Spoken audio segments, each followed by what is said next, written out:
اللہ الرحمن الرحیم الحمد للہ الذی لا یبلغ مدحتہ القائلون ولا یحصی نعماءہ العادون ولا یعدی حقہ المجتہدون الذی لیس لصفتہ حد محدود ولا نعت موجود ولا وقت معدود ولا اجل ممدود فطر الخلائق بقدرته ونشر الرياح برحمته الصلاة والسلام على الرسول المسدد المصطفى الأمجد المحمود الأحمد سيدنا ومولانا ومولى الكونين جد الحسن والحسين معاني أبا القاسم محمد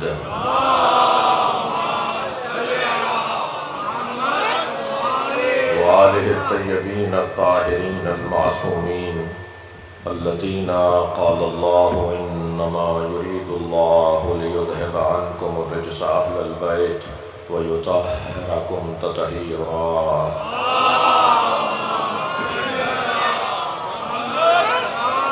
ولعنۃ اللہ علی اعدائہم اجمعین من یوم عداوتہم الی قیام یوم الدین اما بعد قال الحكيم في قرآن الكريم بسم الله الرحمن الرحيم ولو اتبع الحق أهواءهم لفسدت السماوات والأرض ومن فيهن الصلوات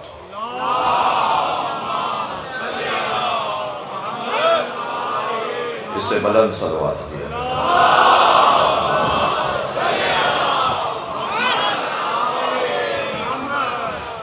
سورہ مبارکہ المومنون کی 71ویں آیت میں نے آپ کے سامنے ایک دفعہ پھر پڑھی ہے۔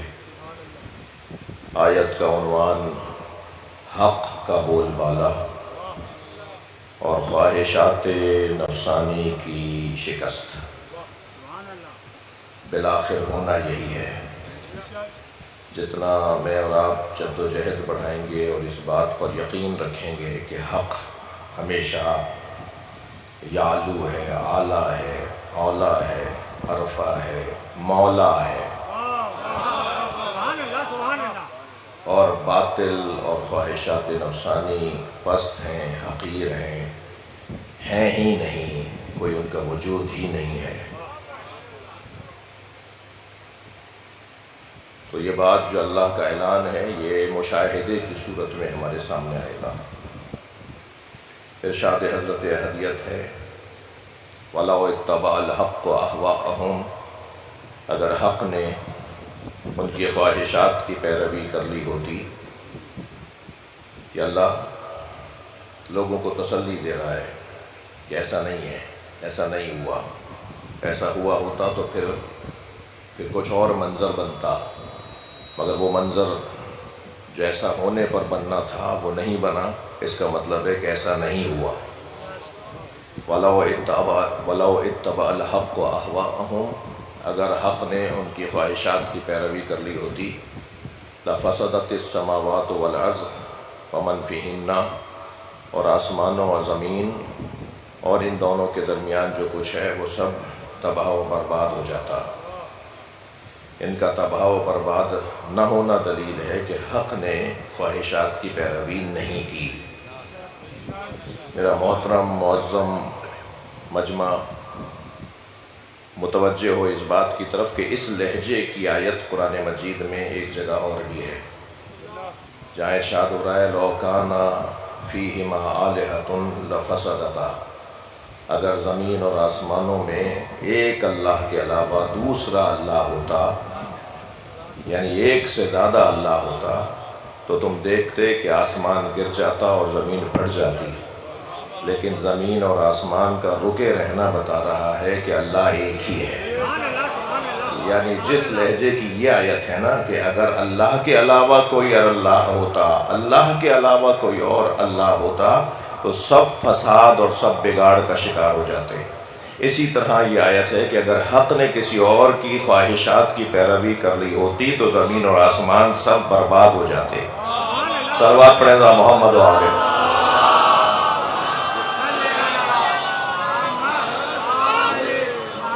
ایک اور بلند صلوات نبی کرام۔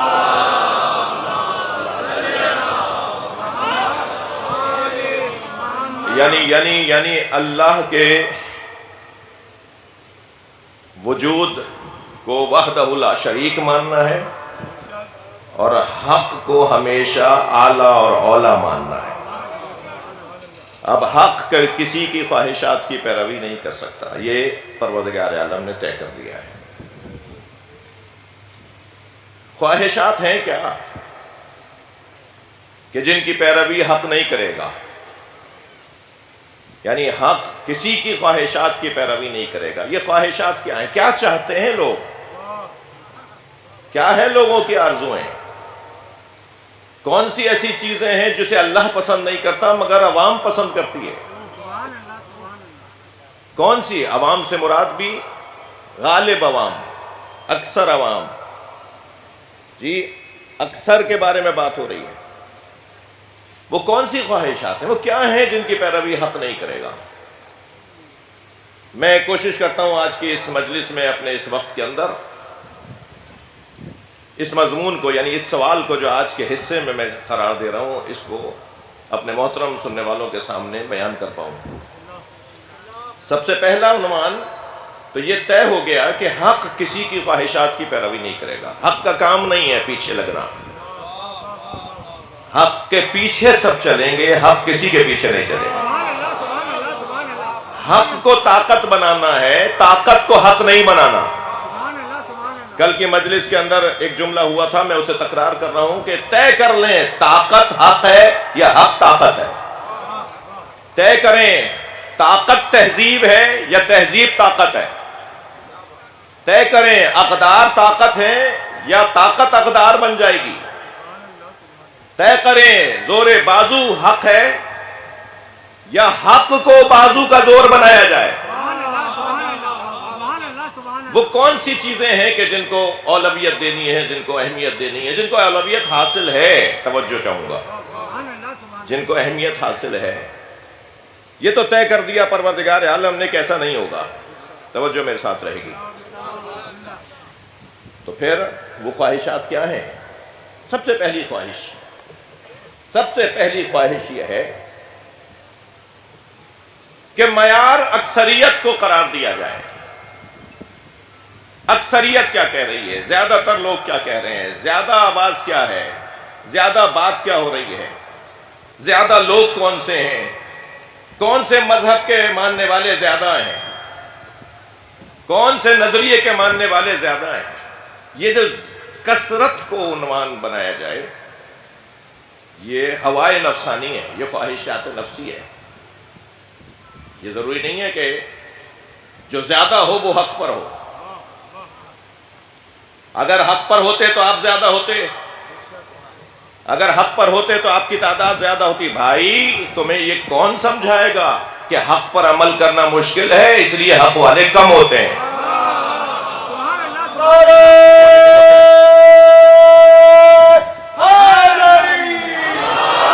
حق پر عمل کرنے سے جان، مال، آبرو، حیثیت، ظاہری عزت، ظاہری کیفیت، ظاہری وقار، شان، شوکت، یہ سب چلی جاتی ہے۔ حق پر عمل کرنے والے تنہا رہ جاتے ہیں، سچ بولنے والے اکیلے رہ جاتے ہیں، حق اور سچ کا ساتھ دینے والوں کو تنہا کر دیا جاتا ہے۔ تو یہ تم نے کیسے معیار بنا لیا کہ اگر آپ حق پر ہوتے تو زیادہ ہوتے؟ اگر یہی قاعدہ بنا لیا جائے کہ اگر ہم یا کوئی حق پر ہوتا تو زیادہ ہوتا، تو دنیا میں بتائیے ادیان آسمانی اور غیر آسمانی میں سب سے زیادہ کون ہے؟ ہمارے مسیحی برادران۔ تو سارے مسیحی ہو جائیں، پھر سب مسیحی ہو جائیں۔ کیا سمجھ رہے ہو کہ جو زیادہ ہوگا وہی حق پر ہوگا؟ حق پر ہوتے تو آپ زیادہ ہوتے۔ یہ کون سا معیار ہے؟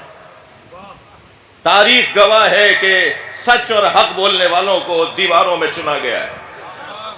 تاریخ گواہ ہے کہ حق اور سچ بولنے والوں کو ہمیشہ ظلم کا نشانہ بنایا گیا ہے، زندانوں میں ان کو ڈالا گیا ہے، ان کو اٹھا لیا گیا ہے، انہیں مار دیا گیا ہے، انہیں رستے سے ہٹا دیا گیا ہے، کبھی انہیں روب اور دھونس میں لا کر، کبھی انہیں پیسے کی لالچ دے کر، کبھی انہیں خرید کر۔ حق والے تو کم ہوتے ہیں، سچ بولنے والے تو کم ہوتے ہیں۔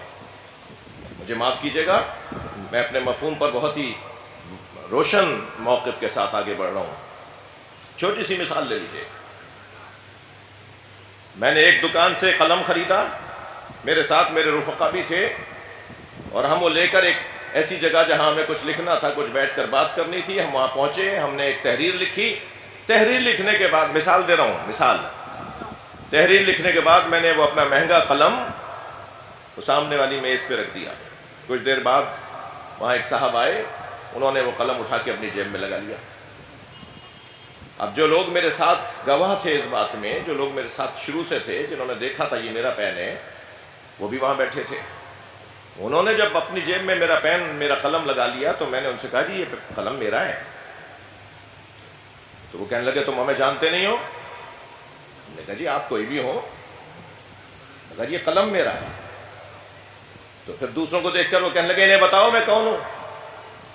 تو میں نے انہی لوگوں سے جن کے سامنے میں نے قلم خریدا تھا انہیں دیکھ کر کہا، میں نے کہا آپ بتائیے نا یہ قلم میرا ہے۔ تو وہاں بیٹھے ہوئے لوگوں میں میرے ہی لوگوں نے مجھے کہا مولانا اور لے لیجیے گا، صلوات پڑھ لیں ذرا محمد و آلہ۔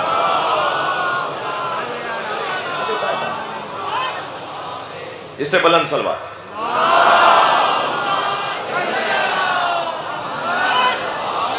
یعنی اتنی سی بہادری، اتنی سی شجاعت، اور پھر شیطان وسوسے دیتا ہے، خواہ الجھتے ہیں وہاں پر، پین کی کتنی قیمت ہے، قلم کی کیا حیثیت ہے، خواہ اس بات کے اوپر لڑائیاں ہو جاتی ہیں۔ ہم نے کہا اور لے لیجیے گا، پھر شیطان اور حوصلے دے رہا ہوتا ہے۔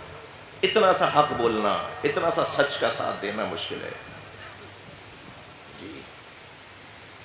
قرآن مجید پروردگار عالم ارشاد فرماتا ہے، اللہ اکبر، هل يستوي الخبيث والطيب ولو أعجبك كثرة الخبيث واتقوا الله۔ کیا خبیث یعنی بری چیز اور طیب برابر ہیں؟ اچھی اور بری چیز برابر ہے؟ تمہیں بری چیزوں کی کثرت کہیں تعجب میں نہ ڈال دے۔ یہ اللہ اپنے نبی سے بات کر رہا ہے، کہیں بری چیزوں کی کثرت تمہیں تعجب میں نہ ڈال دے۔ فاتقوا اللہ، خیال رہے، تقوی پروردگار رہے، ہوشیار رہنا۔ کہیں بری چیزوں کی کثرت تمہیں اس بات میں تعجب میں نہ ڈال دے کہ یہ بری ہے تو زیادہ کیوں ہے، اور زیادہ ہے تو یہ اچھی کیوں نہیں ہے۔ مگر قرآن مجید نے اسے خواہش نفسانی قرار دیا ہے۔ خبردار اسے عنوان قرار مت دو۔ اور یہ جو قاعدہ ہے نا وَلَوْ أَعْجَبَكَ كَثْرَةُ الْخَبِيثِ، قرآن مجید سورہ عنکبوت ہے، اس قاعدے کو، اس قانون کو لے کر فقہا نے، عرفا نے، اور خاص طور پر علم معنی و بیان کے لوگوں نے، علم کلام کے لوگوں نے خاص طور پر اس کے اوپر بحث کی ہے کہ یہ ھذا حکم عام، یہ قاعدہ کلی ہے کہ کثرت کسی چیز کی تمہیں کہیں تعجب میں نہ ڈال دے۔ خبردار کثرت کو معیار قرار مت دینا۔ یہ قاعدہ عام ہے، من الاشخاص والاعمال والاحوال، یہ علماء علم کلام کی اصطلاح ہے جو میں عرض کر رہا ہوں اسے۔ افراد کے اندر بھی اگر کسی چیز میں زیادہ لوگ ایک بات کر رہے ہوں اور کم لوگ ایک بات کر رہے ہوں تو یہ مت دیکھنا کہ زیادہ کیوں کہ ایک بات کر رہے ہیں تو یہ سچ کہہ رہے ہیں۔ یہ قاعدہ نہیں ہے، قاعدہ پھر کچھ اور بنے گا پھر وہاں جی۔ سارے ملک کے لوگ مل کر اگر کسی حرام چیز کے بارے میں یہ پاس کروا لیں کہ اسے رائج کر دیا جائے تو کیا اکثریت کی رائے کو مان لیا جائے گا؟ وہ کون سی چیز ہے؟ خبردار نہیں۔ یہ خواہش نفسانی ہے۔ اب ایک مرتبہ اعلان ہو رہا ہے، جناب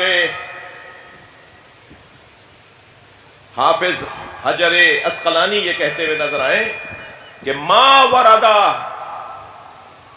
فی احد من الصحابہ کما وردا فی حق علی ابن ابی طالب۔ جتنے فضائل علی کی شان میں آئے ہیں، جتنے فضائل علی کے بارے میں آئے ہیں، تمام صحابہ کے بارے میں مل کر بھی نہیں آئے۔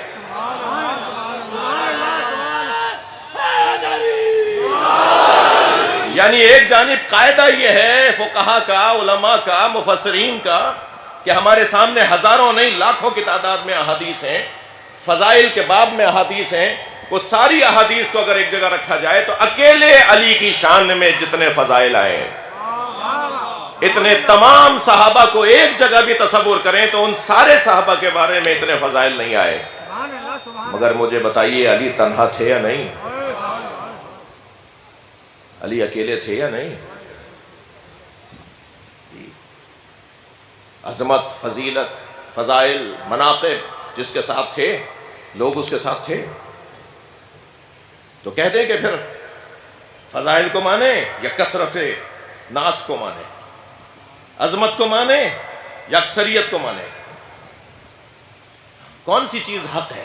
کون سی چیز طاقت ہے؟ عظمت، فضائل، یہ طاقت ہے. لہذا ابن تیمیہ اپنی کتاب کے اندر لکھتا ہے کہ اگر یہ انہوں نے یہ الجھن ڈالی ہے، انہوں نے وہ کہتے ہیں کہ اگر علی کی شان میں اتنے فضائل تھے، اتنی عظمت علی کی ہے، تو اکثر الصحابہ یسبون و یقتلون و یخالفون، اکثر الصحابہ و تابعین، اکثر صحابی اور اکثر تابعین تو علی کے مخالف تھے، علی کے اوپر سب کرتے تھے، علی کے ساتھ لڑتے تھے. اکثریت تو نہیں تھی علی کے ساتھ. تو معیار پھر اکثریت نہیں ہوا، معیار پھر اقلیت بھی معیار نہیں ہے، اکثریت بھی معیار نہیں ہے، حق معیار ہے. ہاں اگر حق کے ساتھ اکثریت ہو جائے، صلوات پڑھے ذرا محمد و آلہ.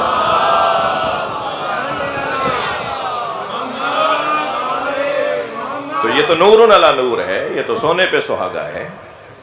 لیکن اگر نہیں ہے تو پھر یہ اس بنیاد پر اس کو رد نہیں کیا جائے گا. اب حق کچھ اور ہے اور خواہش نفسانی کچھ اور ہے. ایسے ہی ہے. ایک یہ عنوان ہے. دوسرا عنوان یہ ہے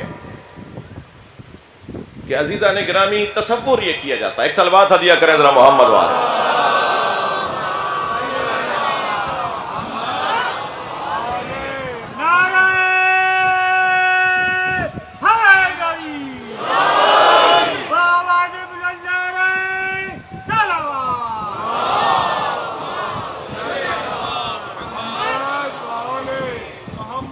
تصور یہ کیا جاتا ہے، سوچا ایسے جاتا ہے کہ فلاں قبیلہ، فلاں خاندان، فلاں بولنے والے، فلاں مذہب والے، فلاں سوچ والے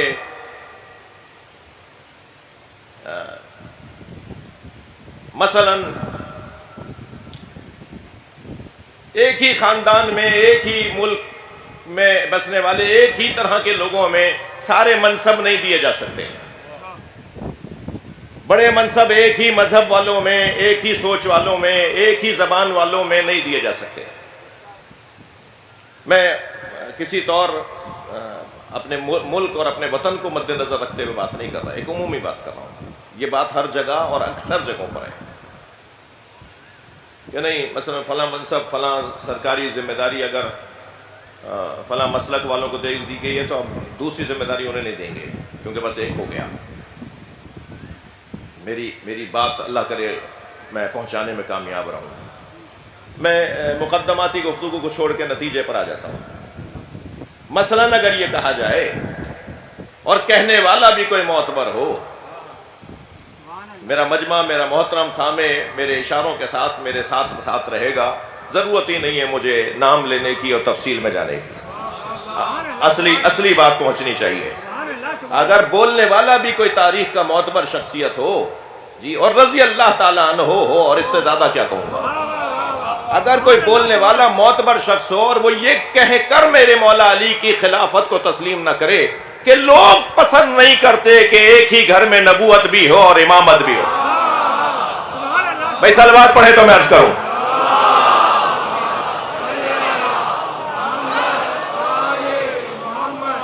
یہ کیسے، یہ کہاں کا قانون ہے کہ یہ کیسے آپ نے طے کر لیا کہ نہیں لوگوں کی پسند پہ جائیں گے، لوگوں کی پسند پہ جائیں گے. لوگوں کی پسند کو خواہش نفسانی کہا جاتا ہے جی. اور قرآن یہ کہہ رہا ہے کہ حق کبھی بھی خواہشات نفسانی کی پیروی نہیں کر سکتا. کیا کہہ رہے ہیں؟ لوگ پسند نہیں کرتے. جب پوچھا نا حضرت ابن عباس نے کہ بھائی یہ کیا ہوا، انہوں نے کہا کہ لوگ پسند نہیں کرتے کہ ایک ہی گھر میں نبوت بھی ہو اور ایک ہی گھر میں امامت بھی ہو. پروردگار عالم کو تو پتا تھا نا کہ لوگوں کی پسند کیا کروائے گی، تو اللہ نے حضرت ابراہیم کا نام لے کر انہی کے گھرانے میں نبوت بھی رکھی اور انہی کے گھرانے میں امامت بھی رکھی.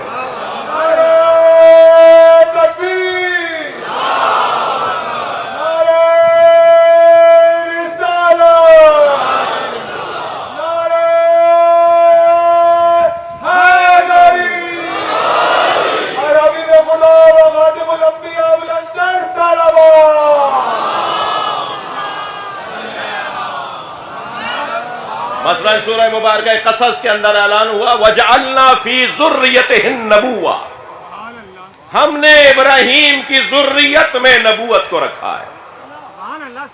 یہاں لفظ ذریت یعنی اولاد، خاندان، نسل، قبیلہ، ہم نے ابراہیم کے خاندان میں ان کی ذریت میں نبوت کو رکھا.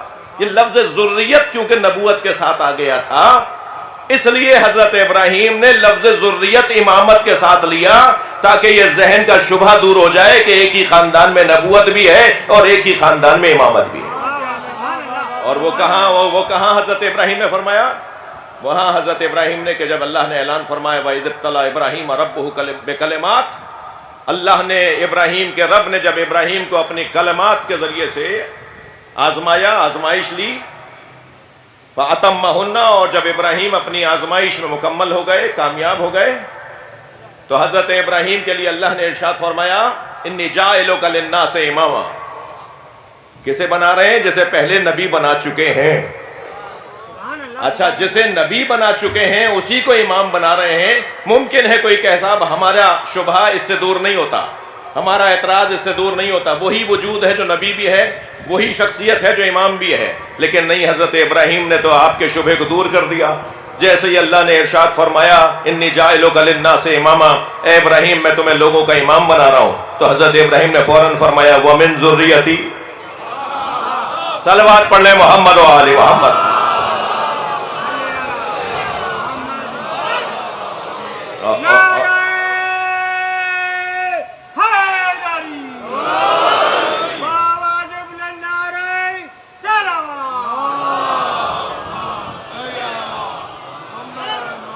وَمِن ذُرِّيَّتِي، اور میری نسل میں، میرے خاندان میں. تو اللہ نے کیا جواب دیا؟ کیا اللہ نے یہ کہہ دیا کہ نہیں تمہاری ذریت میں امامت نہیں آئے گی؟ اللہ نے جواب دیا لا ینال عہد الظالمین، تمہاری ذریت میں جو ابو لہب ہوگا نا اسے امام نہیں بناؤں گا، مگر جو محمد ہوگا اسے امام بنا دوں گا. تمہاری ذریت میں جو ابو جہل ہوگا نا، تمہاری ذریت میں جو نابکار ہوں گے نا، انہیں امام نہیں بناؤں گا، مگر میں علی کو امام بنا دوں گا.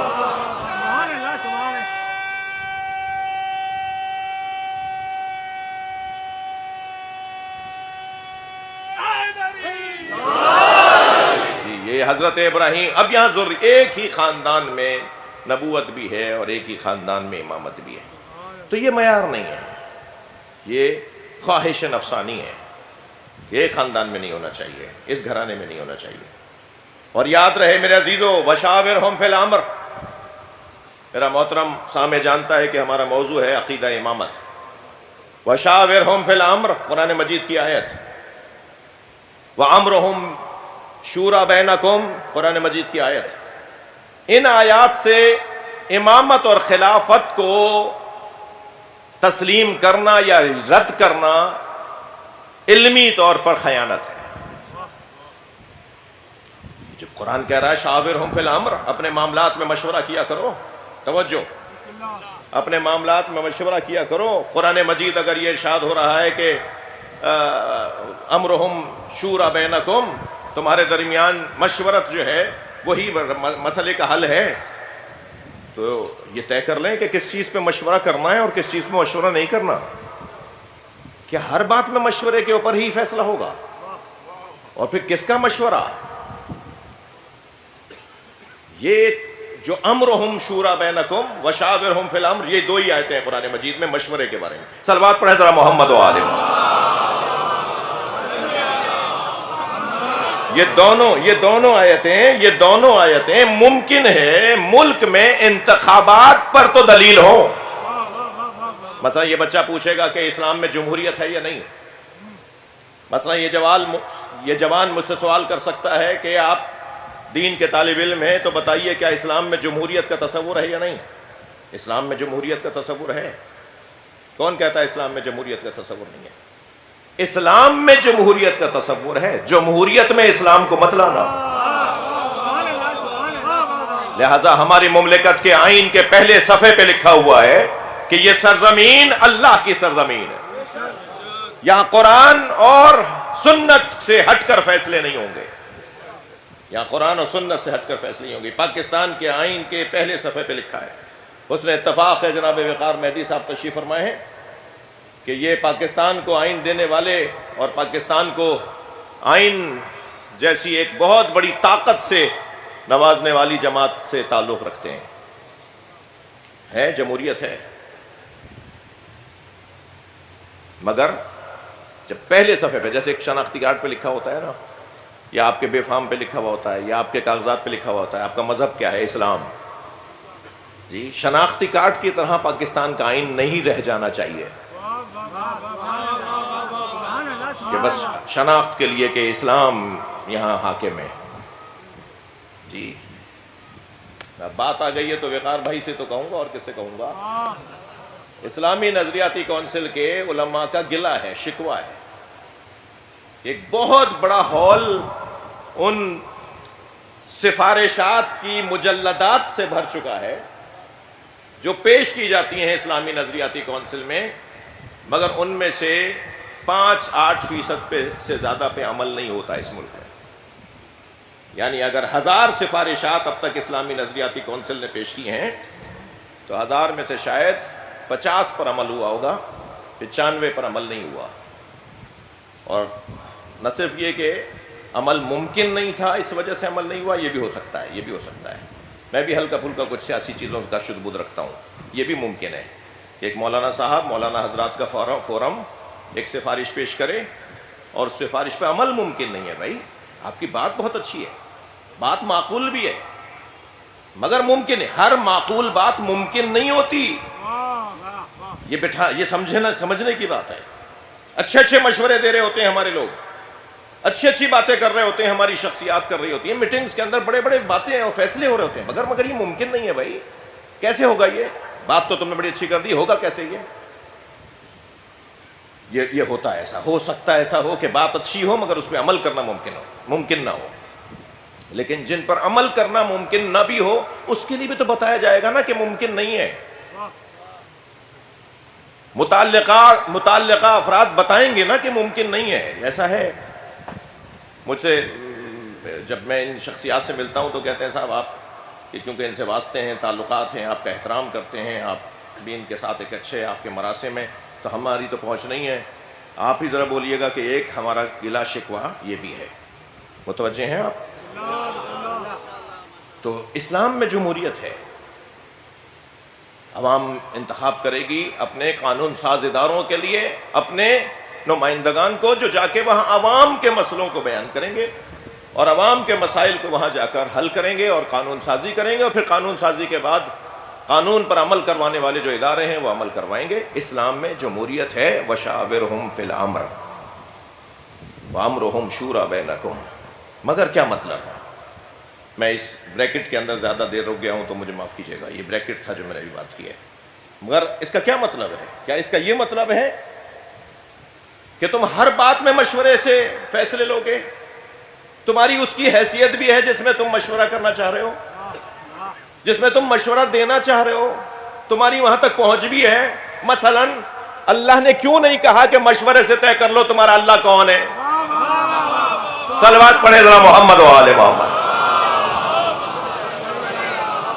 سب مشورے سے طے کر لیں کہ ہمارا الہ کون ہے. یہاں ہماری پہنچ نہیں ہے، یہاں ہمارے پر چلیں گے، یہاں ہماری حیثیت نہیں ہے. ہم ہیں کون جو طے کریں کہ ہمارا اللہ کون ہے؟ جب تم طے کرو گے تمہارا اللہ وہ ہے تو تم ہی اللہ کیوں نہیں ہو؟ معاذ اللہ. تم کیسے طے کرو گے کہ اللہ کون ہے؟ لہذا جتنے بھی بت ساز ہیں، بت پرست ہیں، اپنے ہاتھوں کے بنائے ہوئے الہوں کے آگے خم و راست ہوتے ہیں، ان سب کا یہ عمل عقلی طور پر مذموم ہے، مردود ہے، قابل رد ہے۔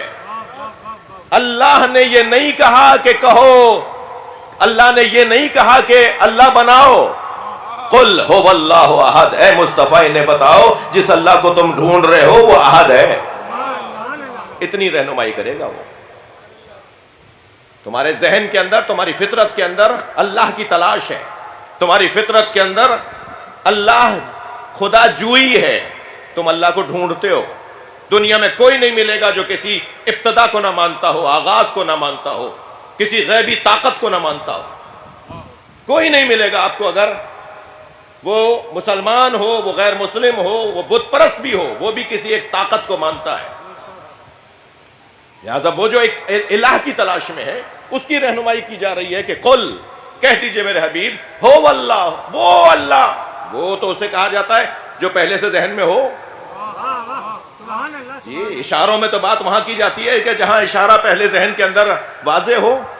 وہ اللہ یعنی جو تم سوچ رہے ہو، وہ اللہ جس کی تم تلاش میں ہو، احد، وہ احد ہے۔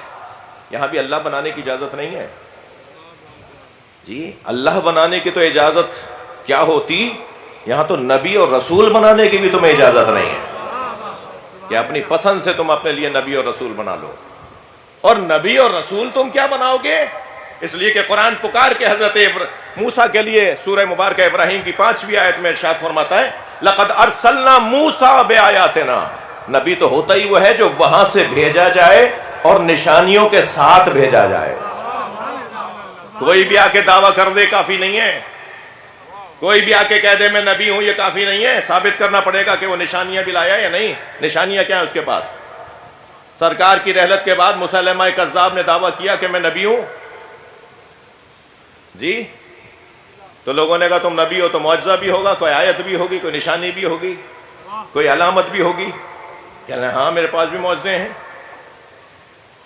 تو ایک نے آواز دے کر کہا کہ سرکار دو جہاں نے ایک درخت کو حکم دیا تھا کہ چلتا ہوا آ جائے، تو وہ چلتا ہوا آ گیا تھا، تو یہ سامنے ایک درخت ہے، اس کو تم بھی حکم دو ذرا چل کے آ جائے۔ تو ایک دفعہ آواز دی، دوسری دفعہ آواز دی، تیسری دفعہ، وہ درخت تو چلا ہی نہیں، ہلا ہی نہیں۔ تو یہ اس کے قریب جا کے کھڑے ہو گئے، کہنے لگے ہم متکبر نہیں ہوتے، وہ نہیں آ رہا تھا تو میں چلا گیا۔ پھر نبی اگر دعویٰ کرے گا تو پھر اپنا مذاق بھی ایسے ہی بنوائے گا۔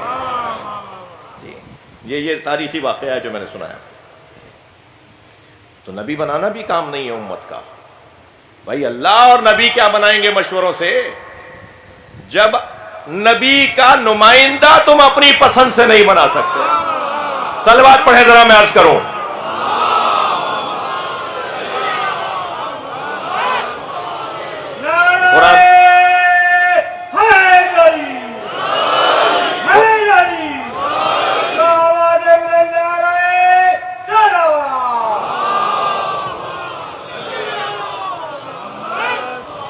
توجہ ہے نا آپ حضرات کی؟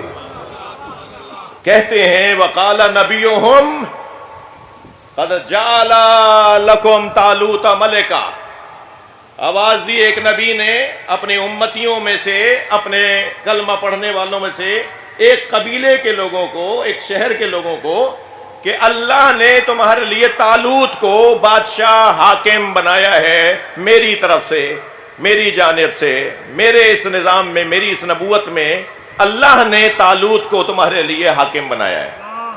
تو قرآن کہتا ہے انہوں نے کہا کہ نحن حق بالملک، ہم تو اس سے زیادہ حقدار ہیں، طالوت کو کیوں بنا دیا، طالوت کو ہمارے پر حاکم کیوں؟ ابھی قرآنی واقعہ ہے، یعنی نہ اللہ بنا سکتے ہیں اپنی مرضی سے، نہ مشوروں سے نبی بنا سکتے ہیں، نہ مشوروں سے نبی کا جانشین بنا سکتے ہیں، نہ اپنے مشوروں سے نبی، توجہ، نہ اپنے مشوروں سے نبی کا خلیفہ بنا سکتے ہیں۔ کہنے لگے اس سے زیادہ تو ہم حقدار ہیں، اس لیے کہ لم یؤتے سے اتم من المال، اس کے پاس تو پیسہ ہی نہیں ہے، اس کے پاس پیسہ نہیں ہے۔ تو یہاں پر اس نبی معظم نے، شمائل نبی کا واقعہ ہے ظاہراً، 2-3 نام لکھیں کہ کون سے نبی کا یہ قصہ ہے، قرآن مجید میں صرف نبیہم کہہ کر یاد کیا گیا ہے کہ ایک نبی نے اپنے زمانے کے امتیوں کو یہ کہا۔ اب اس میں مفسرین میں جناب مولانا مودودی صاحب نے شمائل نبی لکھا ہے، اور دیگر مفسرین نے جو ہے وہ حضرت عزیر ایک نے لکھا ہے، ایک حضرت عزیز لکھا ہے، یہ جو نبیوں کے نام ہیں۔ اس سے ہمیں غرض نہیں ہے، ہمیں تو وہ قاعدہ قانون چاہیے جو قرآن مجید میں بیان ہوا ہے۔ اور قاعدہ قانون یہ ہے کہ ایک نبی نے اپنے ہی امتیوں سے کہا کہ میں تمہارے شہر کے لیے، اللہ نے تمہارے شہر کے لیے میرے نظام میں میرے ساتھ چلنے والا ایک حاکم بنایا ہے جس کا نام طالوت ہے. تو طالوت تو نام آیا ہے. تو طالوت کے حاکم بننے پہ ان لوگوں نے کہا کہ ہم تو اس سے زیادہ حقدار ہیں، ہم تو اس سے زیادہ حقدار ہیں، ہم تو اس سے زیادہ حقدار ہیں. توجہ ہے بات کی بھائی، میرے ساتھ رہیے نا تھوڑا سا. وہ کہنے لگے ہم تو اس سے زیادہ حقدار ہیں. کہیں اور بھی ہوا تھا تاریخ کے صفحے میں ایسا کہ جب بنا دیا گیا تو انہوں نے کہا صاحب انہیں کیوں بنایا گیا ہے؟ کہنے لگے وہ تو بزرگ ہے. کہا میں تو ان سے بھی زیادہ بزرگ ہوں. تو یہ تاریخ کے صفحات پلٹتے رہتے ہیں. ایک صلوات اور ہدیہ کریں نبی کی ذات. تو انہوں نے کہا نانو حق بالملک، ہم تو اس سے زیادہ مالک ہونے اور حاکم ہونے کے حقدار ہیں، اس لیے کہ اس کے پاس تو لم یؤت سعۃ من المال، ان کے پاس تو مال ہی نہیں ہے. اب ذرا قاعدہ لے لیجئے. قاعدہ کیا ہے؟ اللہ نے اس جواب پر جو جواب دیا ہے، اس جواب پر جواب یہ دیا کہ قال نبیہم ان اللہ اصطفیٰ. ان کے نبی نے کہا اللہ نے چن لیا ہے، تم مانو یا نہ مانو. صلوات پڑھیں محمد و آل محمد.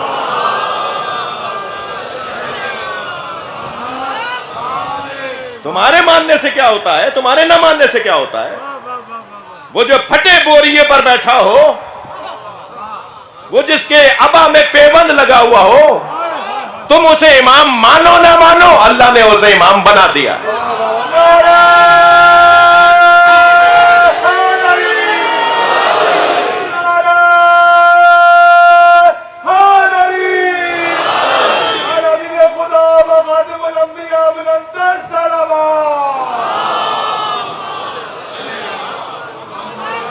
مگر عزیزو کیا خوبصورت آیت ہے، کیا قانون کلی ہے، کیا آفاقی پیغام ہے پروردگار عالم کا.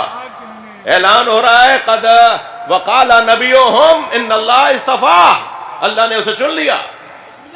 تمہارے مشوروں سے تو نہیں چنا جائے گا. تم رائے دے رہے ہو کہ اس کے پاس تو پیسہ نہیں ہے. تم سے رائے مانگی کس نے؟ یہ جگہ ہی نہیں ہے مشورے کی جو تم مشورہ دے رہے ہو. تم سے مشورہ مانگا کس نے؟ یہ جگہ ہی نہیں ہے مشورے کی. ان اللہ اصطفیٰ، اللہ نے اسے چن لیا. مگر اس کے بعد والا جو جملہ ہے وہ قاعدہ قانون کتنا حسین ہے. پروردگار عالم نے جواب یہ دیا، قانون یہ بنایا وَزَادَهُ بَسْطَةً فِي الْعِلْمِ وَالْجِسْمِ. جسے اللہ نے تمہارے لیے چنا ہے وہ جسمانی اعتبار سے بھی کامل ہے اور علمی اعتبار سے بھی تم سے زیادہ ہے. یہ اللہ نے تسلی کے لیے کہا. جی دوبارہ بات نہیں رہی آپ کی. کون تھا؟ ہاں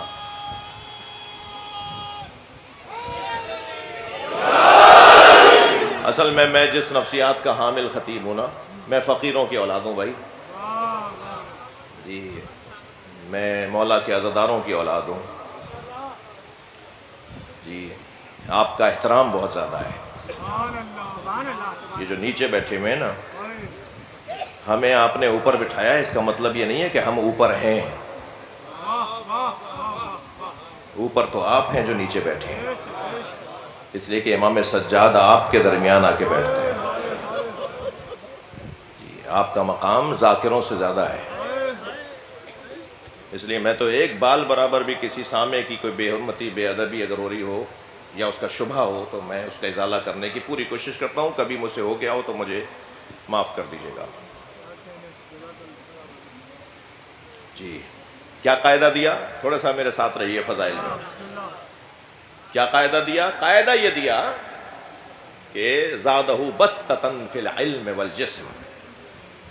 جو ملک بنایا گیا ہے تمہارے لیے، حاکم بنایا گیا ہے، ملک بنایا گیا ہے، حاکم بنایا گیا ہے، اس کے پاس علم بھی تم سے زیادہ ہے اور جسمانی طاقت بھی تم سے زیادہ ہے. بس مجھے نتیجہ دینے دیجئے. قاعدہ یہ ہوا کہ اللہ اسے نبی کا جانشین بناتا ہے جس کے پاس علم بھی زیادہ ہو اور جسمانی طور پر بھی سب سے مضبوط ہو. لہذا جب نبی آخر کا کوئی جانشین بنے گا تو سلونی کا دعویٰ کر کے بتائے گا کہ علم زیادہ ہے.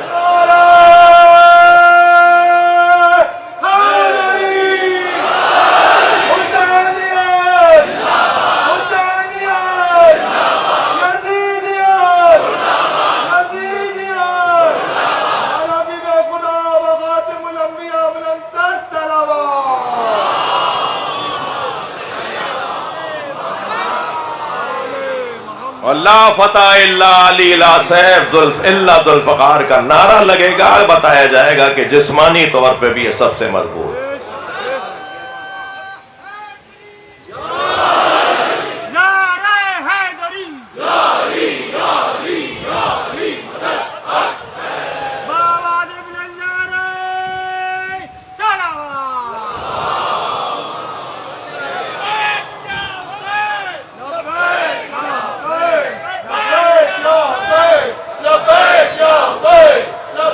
مل کر جواب دیجئے، مل کے جواب بلند تر صلوات پڑھ لیں محمد و آل محمد، اللہم صلی علی محمد و آل محمد، اس سے بلند صلوات پڑھ لیں۔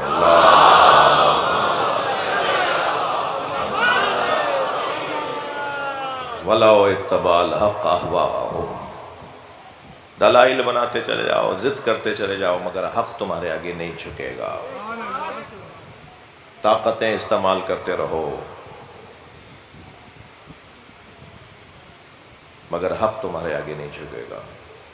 اگر حق جھک گیا ہوتا تو جب امام حسین نے فرمایا تھا انی لم اخرج اشرا ولا بطرا ولا مفسدا انما خرجت لطلب الاصلاح فی امت جدی اسیر بسیرت جدی و ابی علی بن ابی طالب، فرمایا تھا امام حسین نے کہ میں اپنے نانا اور اپنے بابا کی سیرت پر عمل کرنے جا رہا ہوں۔ تو کوئی تو کھڑے ہو کر کہہ دیتا نا کہ آپ کے بابا نے بیعت کر لی تھی، کسی نے نہیں کہا۔ حق نہیں جھکتا، حق حسین ہے، وہ اپنا سر کٹوا دے گا۔ سرداد نداد دست در دست یزید، کیا مانگا تھا یزید نے؟ ہاتھ، بیعت۔ یزید نے ہاتھ مانگا تھا نا کہ میرے ہاتھ پر اپنا ہاتھ رکھ دو، میری بیعت کر لو۔ امام حسین نے ہاتھ نہیں دیا۔ یہ پنجہ دیکھ رہے ہیں آپ جو میرے سر پر، یہ ہمارے علم میں پنجہ کیوں لگایا جاتا ہے؟ پوری دنیا میں لگایا جاتا ہے، صرف بر صغیر میں نہیں، پوری دنیا میں بیرقوں پر، علموں پر پنجہ لگایا جاتا ہے۔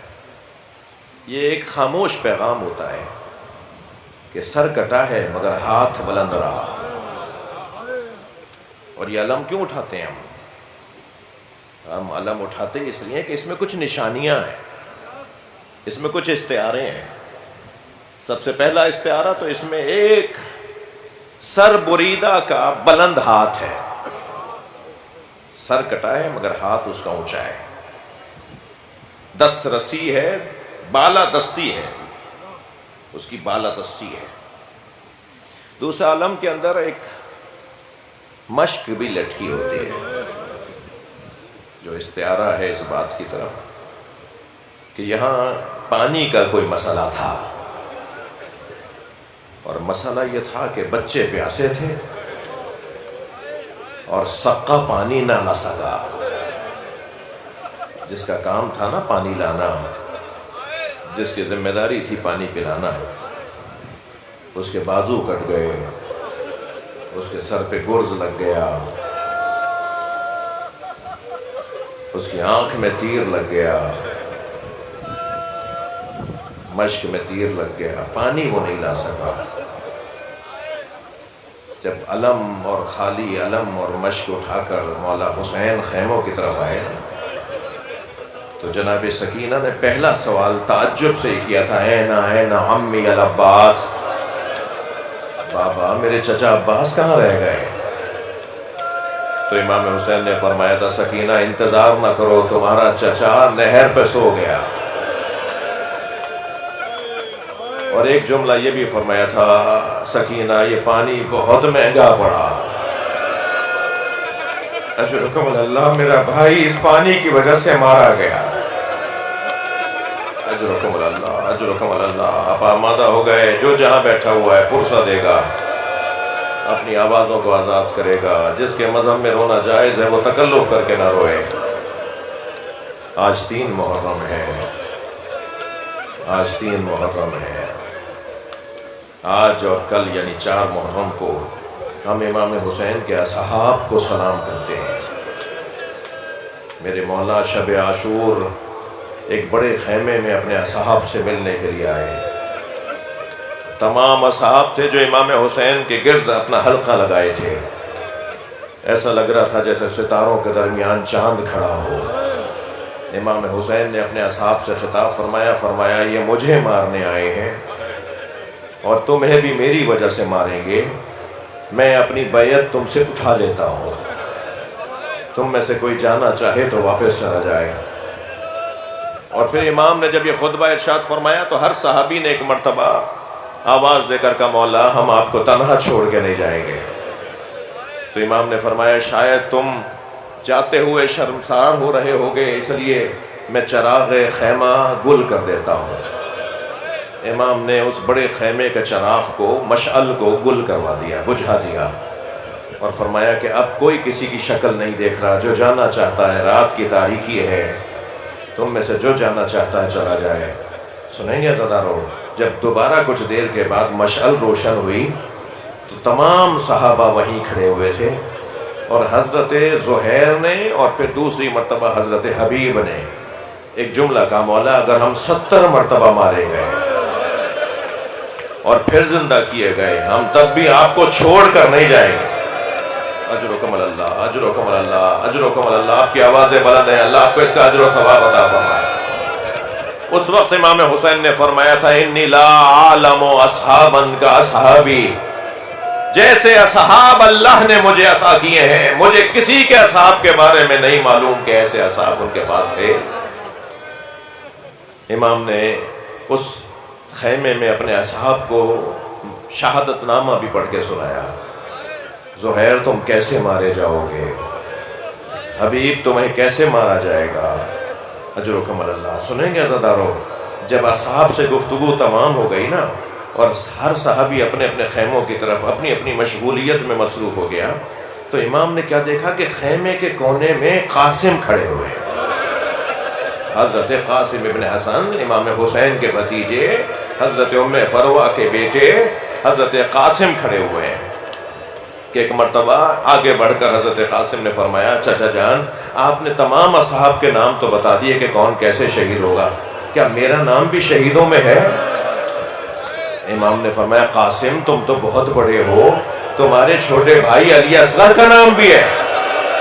تو جیسے ہی امام حسین نے یہ فرمایا تمہارے چھوٹے بھائی علی اصغر کا نام بھی ہے، تو ایک مرتبہ انگڑائی لی، جوش ہاشمی ایک مرتبہ بڑھنے لگا، شجاعت ہاشمی کا اظہار کرنے کے لیے ایک انگڑائی لی تو کمر میں بندھا ہوا پٹکا کھل گیا، اور فوراً آگے بڑھ کے کہا حل یسلون الی الخیام، یہ کیا خیموں میں آ جائیں گے؟ اس لیے میرا بھائی تو جھولے میں۔ فرمایا نہیں قاسم علی اصغر کو میں اپنی گود میں لے کے جاؤں گا۔ اجرکم اللہ، اجرکم اللہ۔ مجھے جلدی نہیں ہے، اپنی آوازوں کو پرسا دیجیے گا عزادارو۔ ان اصحاب میں کون سے صحابی محترم کا تذکرہ کروں، کون سے صحابی محترم کا تذکرہ کروں؟ ہر صحابی کا امام حسین پہ قربان ہونے کا انداز نرالا تھا۔ ہر صحابی نے، ہر ایک صحابی امام حسین نے اپنے آپ کو ایک نئے انداز سے قربان کیا۔ جب عبداللہ، اللہ اکبر، عبداللہ ابن عوف کا جنازہ امام حسین نے گرتے ہوئے، ان کو گرتے ہوئے دیکھا تو آگے بڑھ کے ان کا سر اپنے زانوں پہ لے لیا، تو انہوں نے سر ہٹانا چاہا، امام نے پھر زانوں پہ لیا، پھر انہوں نے سر ہٹانا چاہا، تو امام نے فرمایا تم اپنا سر ہمارے زانوں سے کیوں ہٹاتے ہو؟ کہ مولا یہ شہزادوں کی جگہ ہے، مولا کہاں زانو حسین اور کہاں مجھ جیسے غلام کا سر۔ یہ انداز تھا ان مجاہدوں کا۔ حضرت زہیر قین تو امام حسین کی نماز جماعت کی حفاظت کرتے رہے، اور امام حسین نے جب نماز مکمل کی ہے، جب حضرت جناب زہیر نے حضرت زہیر قین نے اس وقت اپنے زخموں کی طرف توجہ کی ہے۔ حضرت زہیر قین کو تو امام حسین ڈھونڈ کے لائے تھے نا، بڑی عظمت ہے اس صحابی محترم کی، ڈھونڈ رہے تھے کہ زہیر کہاں ہے۔ جب کسی نے پوچھا مولا زہیر کی آپ کو طلب ہے، تلاش ہے، فرمایا میرے نانا نے اس کا نام بتایا ہے کہ تمہارے ساتھ جو لوگ شہید ہوں گے ان میں ایک صحابی ہے جس کا نام زہیر خیر ہے۔ زہیر اور امام کے قافلے کا کچھ آمنا سامنا ہوا، زہیر کو معلوم ہوا سامنے آنے والا قافلہ حسین کا ہے، تو زہیر نے خیمے لگا دیے، امام نے بھی کچھ فاصلے پر خیمے لگا دیے۔ حضرت عباس سے فرمایا جا کے زہیر سے کہو کہ حسین بلا رہے ہیں۔ جنگ جمل کے بعد زہیر نے لا تعلقی اختیار کر لی تھی، اپنے تجارت میں اپنے کاروبار میں مصروف ہو گئے تھے، اپنی ذاتی زندگی کو اپنا لیا تھا، مسلمانوں کے امور میں دلچسپی نہیں لے رہے تھے، بڑا دل ان کا بجھا بجھا سا رہتا تھا، مگر کردار اور نبی کی نگاہوں کا مطلوب شخصیت تھی۔ امام نے فرمایا عباس جا کے زہیر سے کہو کہ تمہیں حسین بلا رہے ہیں، مولا بلا رہے ہیں۔ تو حضرت زہیر کے پاس جب حضرت عباس خبر لے کر آئے، پیغام لے کر آئے، تو حضرت زہیر گئے اپنے خیمے کے پشت کے اوپر جہاں ان کے گھوڑے بندھے ہوئے تھے، وہاں سے جو سب سے قیمتی گھوڑا تھا نا، سفید رنگ کا، تازہ فربا، سمے لگا ہوا، اچھی نسل والا گھوڑا، اس کی زین کسی، اس کی لگام ڈالی، اور وہ لگام حضرت عباس کے ہاتھ میں دے کے فرمانے لگے میری طرف سے حسین کو یہ ہدیہ دے دینا اور کہنا یہ ہدیہ قبول کریں، مجھے معاف کر دیں۔ حضرت عباس نے فرمایا مجھے اس کی اجازت نہیں ہے کہ میں اس کو ہاتھ لگاؤں، میں جتنا پیغام لایا تھا اسی کا جواب واپس لے کے جاؤں گا۔ اور جا کر امام حسین کو فرمایا کہ وہ آپ کو گھوڑا بھیج رہے ہیں، اور فرما رہے میری طرف سے گھوڑا لے لیں امام حسین۔ حضرت نے فرمایا عباس میرا گھوڑا تیار کرو، میں خود جاؤں گا زہیر کے پاس۔ کیا قسمت ہے زہیر کی!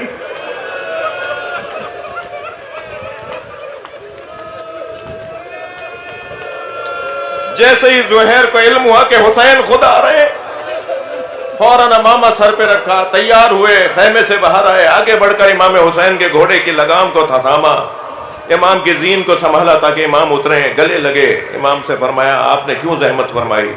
کہا زہیر مجھے تمہارے گھوڑے کی ضرورت نہیں ہے، مجھے تو تمہاری ضرورت ہے۔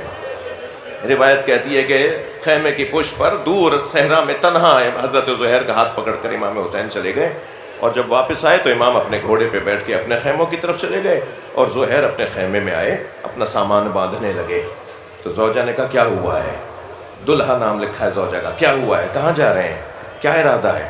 کہا دلہا میں نے طے کیا ہے کہ میں حسین کے ساتھ جا رہا ہوں، حسین نے جو میرا مقام ہے مجھے دکھا دیا ہے۔ اجرکم اللہ، مگر میں نے اب یہ طے کیا ہے کہ میں تمہیں طلاق دے دوں تاکہ تم جلدی عدت طلاق سے باہر آ جاؤ، اور پھر اس کے بعد کوئی اور عقد کرنا چاہو تو کر لو، میں تمہیں طلاق دینا چاہتا ہوں۔ دلہا نے کہا کہ میں ساری زندگی آپ کی خدمت میں رہی، آپ مجھے طلاق دے کر کیسے جا رہے ہیں؟ میں ساری زندگی آپ کے نام کے ساتھ منسوب رہنا چاہتی ہوں، میں کسی اور شوہر کے حوالے نہیں ہوں گی، میں کوئی اور دوسری شادی نہیں کروں گی۔ تو کہا میں تمہیں اپنے ساتھ نہیں لے جا سکتا۔ ایک غلام ان کے پاس چھوڑا کہ وہ انہیں گھر تک پہنچائیں، اپنے قبیلے تک پہنچائیں، اور زہیر امام حسین کے ساتھ کربلا آ گئے۔ زہیر کربلا میں شہید ہو گئے۔ جب 11 محرم کو اسیروں کا قافلہ، شہداء کے کٹے ہوئے سروں کا قافلہ کربلا سے کوفہ کی طرف روانہ ہونے لگا، تو رستے میں دلہا خیمہ لگائے بیٹھی تھی کہ مجھے کسی طرح خبر ہو جائے میرے شوہر کے ساتھ کیا ہوا، اور علی کے بچوں کے ساتھ کیا ہوا، سیدہ کے بیٹے کے ساتھ کیا ہوا۔ تو خبر یہ آئی کہ زہیر کو بھی شہید کر دیا، حسین کو بھی شہید کر دیا، تمام حسین کے اصحاب مار دیے گئے۔ تو دلہا ایک مرتبہ خیمے میں گئی، صندوق میں سے کفن لے کر آئی، اور اپنے غلام کو بلا کر کہا کہ میں تجھے آزاد کر دوں گی، میرا ایک کام کر دے، اور کام یہ ہے کہ کربلا جا کر اپنے آقا کو، میرے شوہر کو کفن پہنا کر دفنا کے آ جا، اگر تو یہ کام کر کے آ گیا تو میں تجھے آزاد کر دوں گی۔ دلہا کا غلام کفن لے کے کربلا گیا، دوسرے دن واپس آیا تو کفن ہاتھ میں تھا، کفن ہاتھ میں تھا۔ دلہا نے زوجہ زہیر قین نے بڑھ کر کہا میں تجھے آزاد نہیں کروں گی، تو نے میرا کام نہیں کیا۔ کہنے لگا مالکن مجھے ساری زندگی غلام رکھنا، جو کام آپ نے دیا تھا میں نہیں کر سکتا تھا۔ کہ تو نے کیوں نہیں پہنایا اپنے مولا کو کفن؟ کہنے لگا کفن ایک تھا، زہرا کا لال بے گور و کفن تھا، علی اکبر کا لاشا ایسا ہی تھا، میں کیسے زہیر کو کفن پہنا دیتا؟ اللہ لعنت اللہ علی قوم الظالمین فسیعلم الذین ظلموا أی منقلب